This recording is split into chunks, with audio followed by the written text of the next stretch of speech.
Seorang suami menyadap WhatsApp sang istri ada bukti perselingkuhan, membuat sang suami geram hingga gelap mata. Terjadi sesuatu yang menggegerkan, saat itu nampaknya warga Bangli Bali pun penuh dengan ketakutan melihatnya.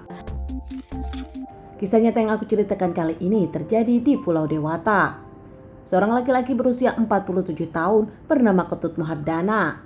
Asli warga Bali, dirinya pun pemilik villa mewah dan punya beberapa usaha properti. Dikenal sebagai pengusaha yang kaya, namun tak membuat dirinya menjadi pemalas. Dirinya pun masih tetap kerja menjadi pemandu wisata dan juga melakukan pendampingan pendakian karena itu hobinya. Ketut Mahardana sendiri ternyata menikah 3 kali. Pernikahan pertamanya sang istri tinggal di rumah mewah hingga kini masih menjadi istrinya.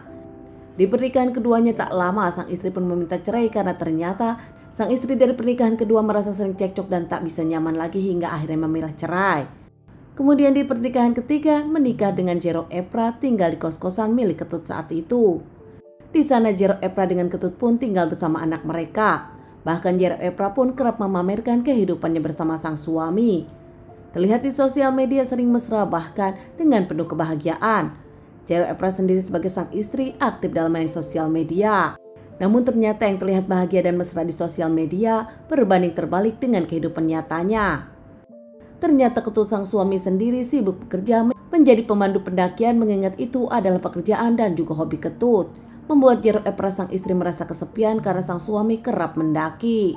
Hingga tanpa Ketut Mahardana tahu ternyata diam-diam istrinya berselingkuh dengan lelaki lain yang ternyata tetangganya sendiri.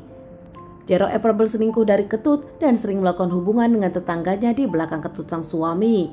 Di awal semua aman-aman saja, tak ada yang tahu. Namun lama-lama nampaknya Ketut sang suami mulai curiga dan menemukan perselingkuhan sang istri dengan I Ketut Sudiarja atau biasa dipanggil Mangkutawan, tetangga mereka. Mangkutawan sendiri berprofesi sebagai seorang petani, berusia 45 tahun, tinggal tak jauh dari rumah Ketut dan Jero Epra. Saat Ketut suami dari Jero Epra tahu, dirinya pun ngamuk, marah hingga cemburu. Tak bisa menguasai kemarahan hingga akhirnya melakukan pelabrakan kepada Mangkutawan. Saat itu Mangkutawan pun berjanji akan menjauh, bahkan tak hanya itu, keluarga dari Ketut dan juga Mangkutawan pun tahu hingga akhirnya mereka menengahi. Mangkutawan berjanji tak akan mendekati Jero Epra lagi, sementara sang istri Jero Epra juga mengaku dirinya akan bertobat. Namun tetap saja Ketut sakit hati dan menyimpan dendam kepada Mangkutawan. Sebulan kemudian Ketut masih kepikiran hingga akhirnya dirinya membeli senjata tajam jenis celurit di online. Bahkan dirinya pun membeli 3 celurit. Satu celurit yang dibeli pertama nampak tak tajam, celurit kedua nampak yang dibeli berat, hingga akhirnya menyimpan kedua celurit tersebut di rumah sang istri pertama. Sementara pembelian yang ketiga dirasa celurit tersebut sempurna, dirinya simpan di kos-kosan. Beberapa waktu berjalan hingga suatu hari saat dirinya pulang kerja mendaki, dirinya pun pulang ke rumah melihat sang istri Jero Epra tak ada di kos-kosan. Ketut pun menelpon keluarganya namun tak ada yang tahu di mana keberadaan Jero Epra.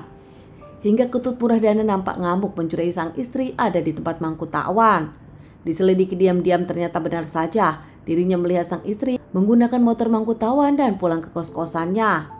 Saat diikuti diam-diam dirinya pun mengecek handphone sang istri.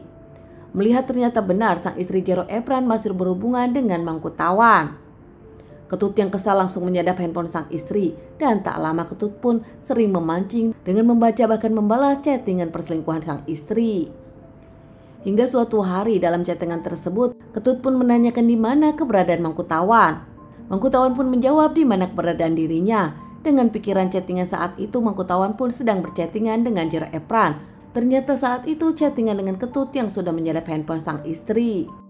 Tahu keberadaan Mangkutawan yang ada di Bangli Kintamani, Ketut pun tak lama langsung ke sana berjalan kaki dengan membawa celurit. Sampai di jam 10 malam, saat itu Ketut melihat Mangkutawan sedang berada di taman dekat kolam dan tak lama mengeluarkan senjata tajamnya, mendembas dan menikam beberapa kali, membuat Mangkutawan yang akan melawan namun tak bisa melawan karena saat itu Ketut membawa senjata tajam. Mangkutawan pun terjatuh dengan penuh cairan merah terjatuh ke kolam hingga akhirnya membuat panik warga yang ada di sana. Meninggalkan Mangkutawan yang kesakitan, Ketut Mahardana pun langsung menyerahkan diri kepada pihak kepolisian terdekat. Cepat-cepat datang ke kantor polisi, Mahardana pun mengakui kalau dirinya takut diamuk warga. Mendapat keterangan dari Ketut Mahardana, pihak kepolisian pun langsung datang ke TKP. Membawa jasad dari mangkuk rumah sakit, pihak kepolisian pun langsung melakukan interogasi kepada Ketut Mahardana. Saat itu Ketut mengakui kalau dirinya pelakunya dengan motif dirinya kesal karena ternyata sang istri masih berselingkuh dengan mangku tetangganya sendiri. Diamankan terkait permasalahan ini dan menjalani beberapa kali persidangan hingga akhirnya terancam vonis 15 tahun penjara. Ketut Murahadana nampaknya menyesali perbuatan ini, namun saat itu dirinya gelap mata, tak menyangka istri ketiganya berselingkuh lagi dan lagi. Sementara Jero Epra, wanita yang menjadi permasalahan di sini, nampak seperti tak terjadi apa-apa. Masih aktif di sosial media, dirinya pun memperlihatkan kalau dirinya baik-baik saja, meski sang suami di rumah tahanan dan sang selingkuhan berpulang. Hingga nampaknya para netizen berkomentar kalau ini permasalahan dimulai gara-gara wanita yang nampak tak bertanggung jawab. Dirinya sudah menjadi istri ketiga, mendapatkan pundi-pundi keuangan dari sang suami, namun ternyata masih berselingkuh dengan tetangganya sendiri hingga menyebabkan permasalahan ini. Teman-teman, sekian dulu bahasan kasus yang aku bawakan kali ini. Semoga ini bisa dijadikan pelajaran untuk kita dan ditunggu bahasan kasus-kasus selanjutnya.